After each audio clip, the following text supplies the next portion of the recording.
Hi, I'm Rachel, fundraiser for MumsAid. I've really enjoyed filming this interview with Kelly, who is our advocacy worker, who has lived experience and works tirelessly every day to support the mental health needs of our young mums. So my name's Kelly. I'm one of the advocacy workers for MumsAid, and my role is predominantly around supporting our young mums.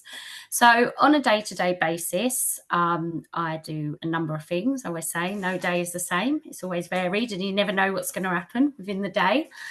So how we work, we get referrals from lots of different sources.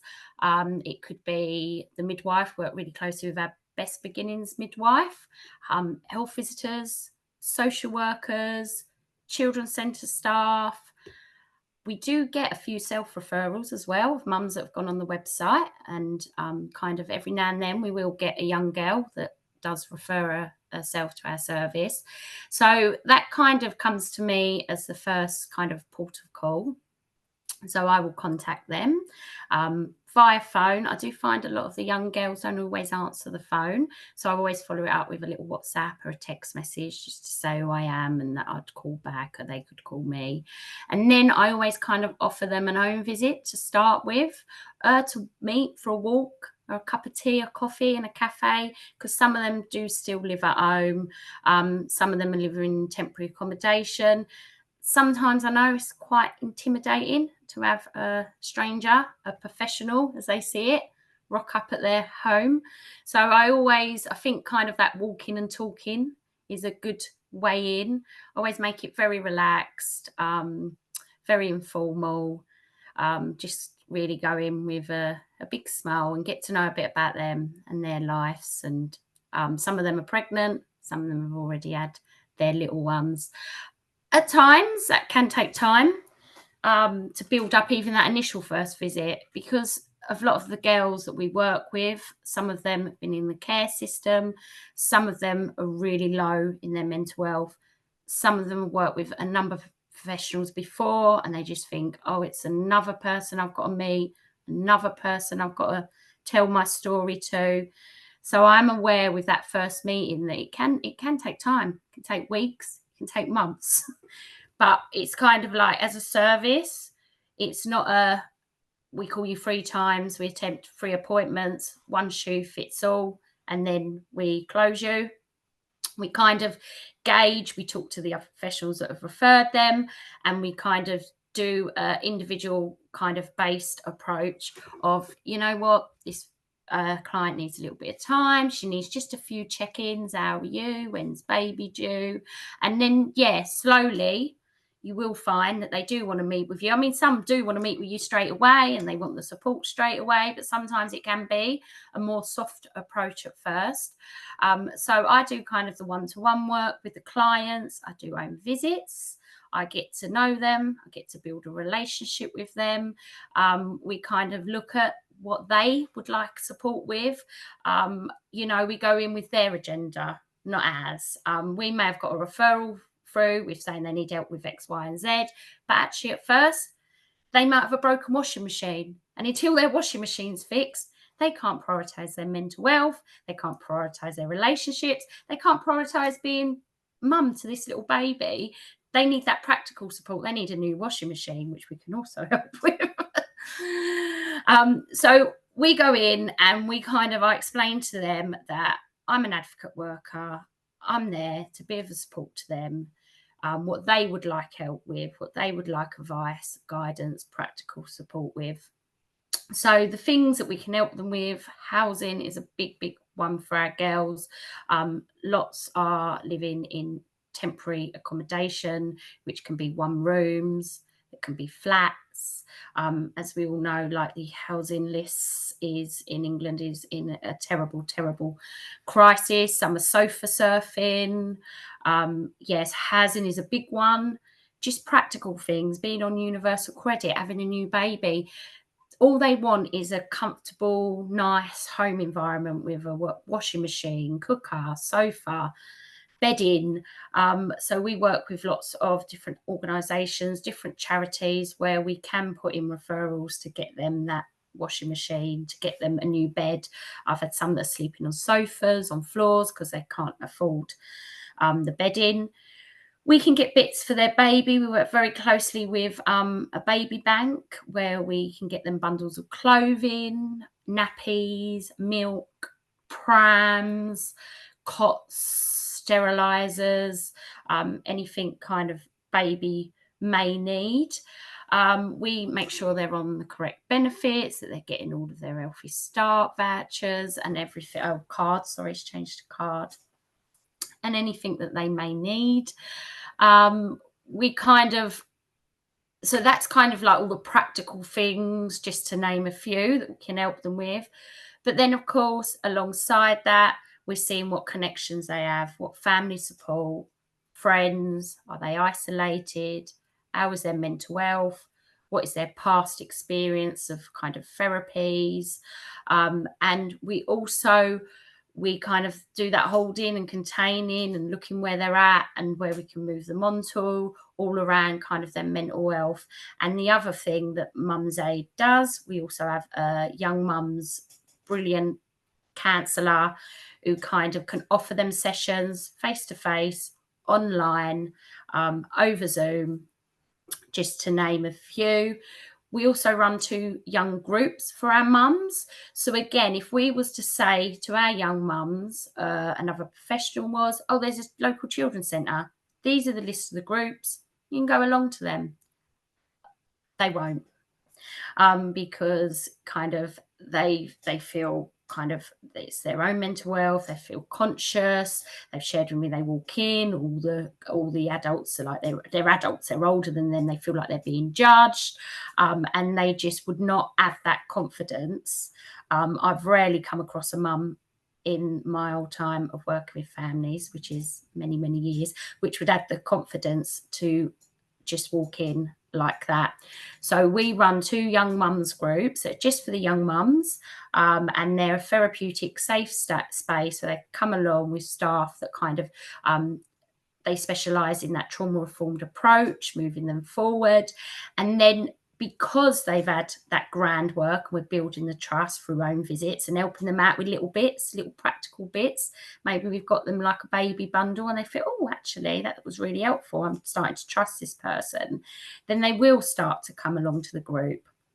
And that's a chance for them to meet other young mums. Alongside our groups, we have WhatsApp groups where we have all the members of who attends them groups in, and we send out messages. The girls are very good at sharing like local things that are going on, local grants. In the most recent school holidays, there was places they could go for meals every day. So we share all things like that, also to keep in touch. We do little trips, days out. We went to the beach recently this summer. So all the girls we work with are invited along to that. Yeah, so that's just it's kind of like a pick and mix offer. Some of the girls will just want the own visits. Some will want the own visits and the groups. Some of the girls will want own visits and the counselling. Some girls you'll be seeing for a long, long time, and then eventually they will want the counselling. So it's just a way that we really kind of see what they want at first and what we can help them with. And then along the way, of course, we can have them real open, honest conversations, because that initial trust has been built, where we can kind of bring about real like change. The other things we help them with is getting their children in nurseries, getting back into work, training. Obviously, we can advocate for them. We've got a lot of girls that are on child protection plans. We've got some girls that are going through court process where their children potentially could be removed. So we will offer to go along we kind of help them to find solicitors. We go to meetings with them. We just help to kind of give them some support when they're facing real trauma and difficult times. So yeah, that's kind of, I'm trying to think if I forgot anything. We do lots. No, that's great, Kelly. Thanks so much. I wonder if you could talk a bit now about the case study, the young mum that you've been helping Yeah. and her journey kind of with MumsAid and with you. Yeah, I will. So we received a referral for a lovely young lady. She was kind of 20 years old and she had two young children when we first got the referral. She had them really close. So one was kind of just over one. And then, so I think one was 18 months and then the baby was 6 months. We received the referral from the perinatal mental health team. She was kind of under their team. I think the midwife had put her onto them. And she was in temporary accommodation placed by Lewisham Council in Greenwich. So she was in this temporary one-bedroom flat, which is a private landlord that does the houses for Lewisham. So she wasn't leaving the flat. She was sleeping all the time, really, really low mental health, no energy, just really down, really depressed. So again, I made contact. I spoke to her on the phone. She said, "Oh yeah, a home visit would be nice." And then the first one, I think she cancelled on me. So again, tried again for a second home visit. She didn't actually answer. I always ring it to let them know that I'm coming because I don't want to feel like I'm intruding, just to remind them.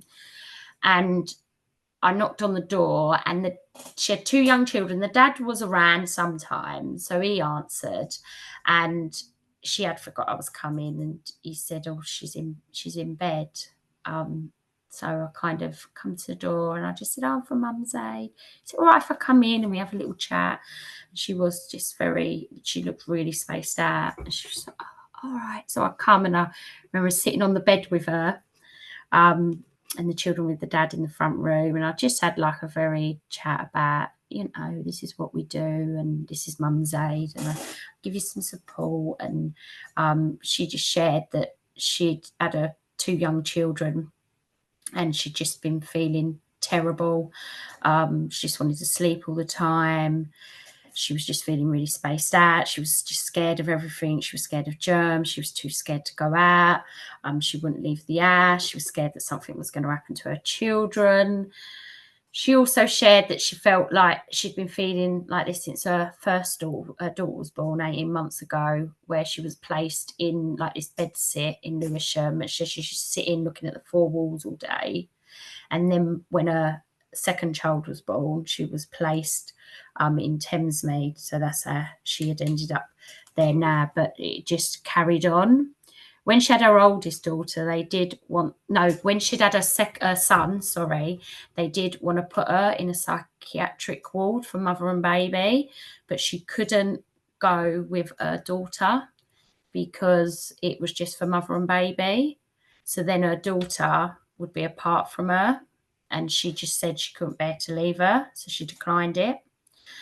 So the perinatal team, she was under their psychiatrists and she was under one of the nurses, but she wasn't really, because of her low mental health, she was forgetting appointments. She wasn't really engaging with them great. It was her appointments with her psychiatrist was still online. So again, remembering using technology, she was missing lots of appointments where her mental health was so low and she wasn't seeing a mental health nurse regularly. So I said that this was all around Christmas time, that, like we had a few things going on for Christmas and we were doing little bundles for the girls of presents and we'd got some funding for little vouchers for them all. So I put her forward for one of them because I thought it'd be a reason for me to go and see her again, to build up the relationship, bring her a voucher and a little presents. And these were all fundraising and other organisations we was in contact with. So I got her a little bundle and I got her a voucher so I could add a reason to go and see her again. So I did. I'd done my second home visit and she was just so like touched that it's little things like that you'd come in and you'd bought that and she was just like, "Oh, thank you so much." And then it was a Christmas period and she had a really hard, I'd left her because it was Christmas period with, you know what to do if you're feeling low. She had the numbers for Oxley's emergency line to call. You must call that if you're feeling low. When I returned from my Christmas leave, she had gone into crisis at Christmas time and she had felt suicidal. She had called the number though, so she'd done the right thing. So she'd been able to talk to somebody at the end of the line. So from there, I kind of started to coordinate what's going on for this young mum, what services are involved, what support has she got. So I contacted the perinatal mental health team. I asked to do a joint visit with their nurse so we could have a nice coordinated approach. I found out, obviously, with the mum's permission, to talk to all the providers when her next appointment was with a doctor so that we wouldn't miss it. She wasn't on any medication or anything at this point. So, yeah, I helped to kind of coordinate that, made sure we knew when the appointment was, said that I would be with her for the appointment, which I was. So then we made sure that she started to get on the correct medication. She wasn't leaving the home. The dad was around sometimes, but the children were really understimulated. They were spending long periods laying in their cots just watching telly. There was lack of toys for them. She had lack of furniture. There was problems with mice. There was a problem with her eating and she was getting really big bills because the boiler weren't working properly. So I supported to get in touch with the landlord to find out what was going on with the boiler, to get that mended, to get the mice under control. I then supported her. We looked at charities. We got a table so she could sit and have meals with the children. She wasn't eating very well. She was feeding them ad hoc. I got her a nice sofa. Because it was only one bedroom, I helped her to get, because all the children's cots was broke, 2 little beds for them, and helped from a charity. And then in the 1 bedroom, we made a little play area for them so they could all access toys. And then her living room was a reasonable size, so she ended up putting her bed in there and then had a dining table. And just to make it cozier and make it an home environment, it was temporary. I supported her because she was bidding for places with Lewisham Council, but she had a really low bidding number. So again, with meetings, with housing for Lewisham, putting in medical proof, we managed to get her on the highest medical priority bidding. So she's still bidding, but she's getting much better numbers now. She's kind of in the 30s when I last spoke to her. And this is, Kelly, this is bidding for housing, isn't it? For social housing. Yeah, this is social housing in every borough. Kind of the girls that have got the bidding number, lots of them ain't, because that's quite an hard thing to even get your bidding number. When they're bidding, they've been bidding. I mean, even has been bidding for about 2 years and she's finally getting 30s, but she's got medical priority, where a lot of the other girls haven't, and they're just still getting. It has been, we were saying the other day, it's the last girl we know to get placed in her own secure accommodation was about a year ago now, and she was our last girl we know who got a secure accommodation. All the others are still in temporary, living with family, and frictions are high there. Back to the young girls helping. We got her on the right medication. I acted as that, like, to empower her to come on, we need to sort this out, let's do this, let's do that. So kind of helping her with them practical things and getting things a bit better in the home environment. She did start to turn a corner and get a bit brighter, and start to feel a bit better. And then I supported her with them first steps. Let's take the children to the park. Come on, we can do this, to get back out in the environment and taking them small steps. Alongside that, even though she was seeing the doctor for the perinatal mental health team for her medication, and by then the nurse had stopped working with her because she was engaging more positively with the MumsAid support, so they decided to close it. She wasn't actually getting any like therapeutic counselling because they had put her onto another service, but because she missed the appointments, the service has closed her. So through that, I got some online, so I referred her to our counselling service for online sessions to start with. And again, so I could remind her, this is happening here. So she started them as well with a very experienced and lovely counsellor. So she was getting that therapeutic support. The little girl by then was coming up to 2. So I helped her. We found a nursery across the road within walking distance. I helped her because she was like settling in and talking to the nursery, and her anxiety and her worry about the children was still really quite high. I went to the visits with her, helped her with all the paperwork. She was happy for me to have conversations with the nursery about her mental health and how bad it had been, so they could give her support. And then her task was to make sure she could get her little girl there every day, and that gave her a reason to go out every day, to get dressed, and she did manage it. There's a few hiccups along the way where they didn't see her for a few days, so I'd check in what's going on. But in all, she managed that really well, and that did then enable her to start getting back out in the real world, going on a bus, going out with the little boy. And then alongside that, she was in quite a controlling relationship. She wasn't very happy with the children's dad, who'd be there for some of the time, then he'd go. She felt like he wasn't helping and making her mental health any better. So she made the decision, with conversations, to end the relationship.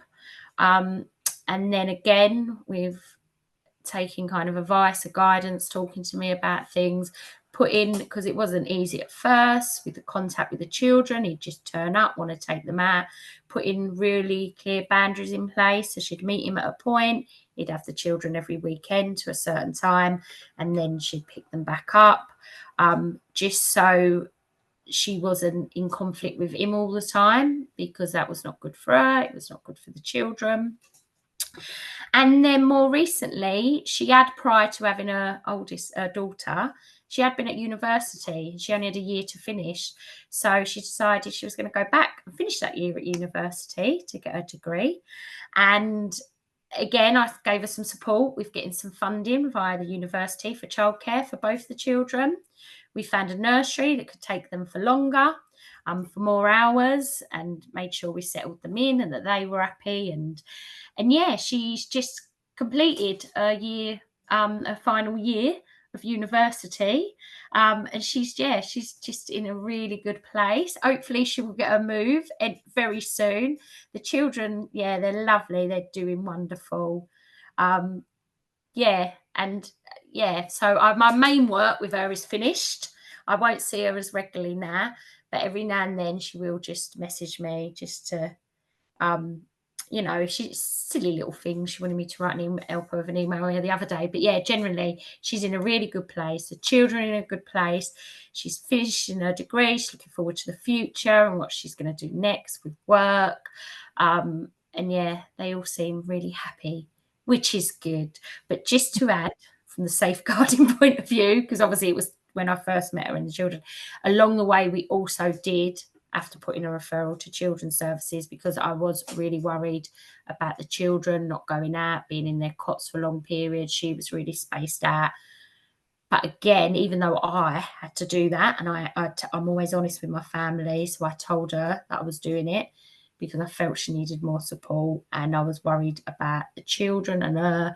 Because we'd built that relationship, she trusted me, it didn't damage our relationship. And a lot of the time we do have to have really, really honest conversations with our girls. And we have to have difficult conversations. But I feel because they trust us, and because we are being open and honest with them, they do take it and they don't pull away from us.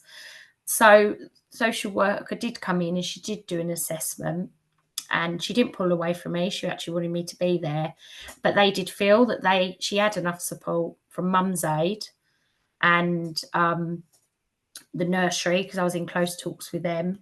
And by then we was using a team around the child plan. So which I led as the lead professional, where we'd set like key key goals, and then it would be what professionals doing it for like a coordinated approach. So I put that in place.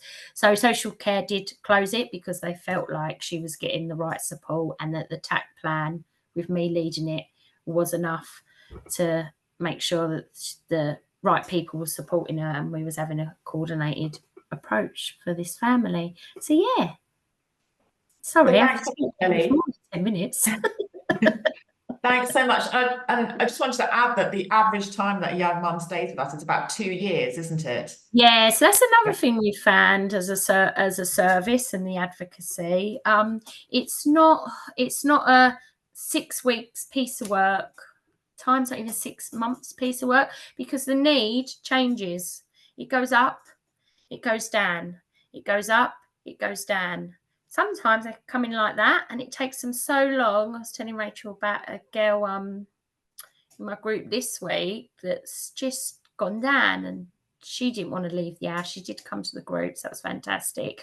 And that now I've got where I was just seeing her within the group. Now I'm going to go and do a bit more checking in and own visits. Yeah. So it's not, and the length of time is because a lot of the girls have been through their own trauma in life. They've left care, so they're care leavers. Their own mothers, fathers, parents were drug, alcohol, domestic abuse. They've lived in refuges as children. So they're not gonna have everything fixed overnight. It is going to take time. And also what we know with new research and studies coming out, the postpartum period lasts a lot longer than even a year, kind of two years plus, which of course with our girls where they're even high in need, more vulnerable, more trauma faced themselves, they've had a childhood of this, so they need that long, consistent piece of time. Yeah. And Kelly, I know that you have lived experience of being a young mum, and I wonder if you could just explain very briefly about how that helps you work with the young mums. Yeah, so I myself, I was 20 when I had my oldest daughter. I was in a very unhealthy relationship as well, with a partner that had a drug addiction. So yeah, it really does help with the workup, because I really can I mean, you can't always fully emphasize with everyone's case, it's your own lived experience in your own shoes, but it does give me like a really deeper insight and understanding. And I mean, obviously it's about the clients when I meet them, but I've always learned through my years of working with young girls and families, it's appropriate to share a little bit about your life, so they know that you're not another professional coming in who's tick, tick, tick, tick, tick, that you have been in there and you do understand, and you can get over this. You've got your whole life ahead of you to be whatever you want, to go on whatever path you want. Where you are now, it's just here and now. Your life's going to change, opportunities are going to come along, you want to grow as a person. Even now, lots of our girls that are in very unhealthy relationships and things like that, I would never say to them, you need to leave them. What I say to them, obviously, we do explore behaviours and sorry, I can't say my ages, healthy and unhealthy relationships. But I always say to them, you're on your own journey and you will find like your answers in your own time. And you need to sometimes go through these things to be the stronger, like better version of yourself and to come out the other side. But I think like within the MumsAid world anyway, it is just, and what we're a service, which I always feel we're unique, because I've worked with families and in other organisations along the years, is that everyone just comes, it's just a sip from a kind place, kindness. Yeah. And that's what's different. And that's what the girls and the clients we work with, and even the other professionals, pick up on. That, yeah, we're kind. Obviously, we're boundaried within our own work worlds, and you know, we make sure everyone's safe, us and our clients at all times. But yeah, just the girls, they've not had kindness in their lives. The majority of who we worked with, it's always been someone else's agenda. Even the girls that have come from foster care have not had the best experience, and yeah, felt at times they say they were a price tag, and yeah, they just, for someone who just wants to listen to them, give them a bit of guidance, and there's no hidden agenda, I think for them it's really refreshing. Kelly, thank you so much. That's great. Thank you.